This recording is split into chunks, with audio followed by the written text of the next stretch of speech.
Look, I can't tell you how excited we are. I mean, we're building a pretty cool city, I think.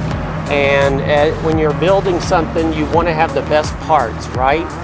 And I was on council when this project came before us. And honestly, the idea of having Penske involved sold the project.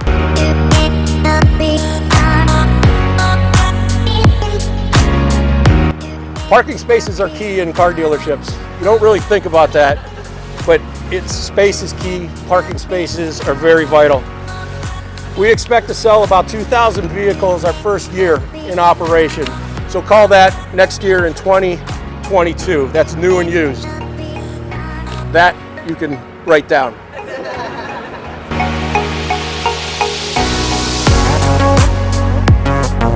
Very rarely do we, on groundbreaking, have commitments from businesses to actually be a part of the community, and y'all have done that. It is absolutely incredible. We love when people put their money where their mouth is and invest in the community that they're going to be a part of, and y'all have already shown that.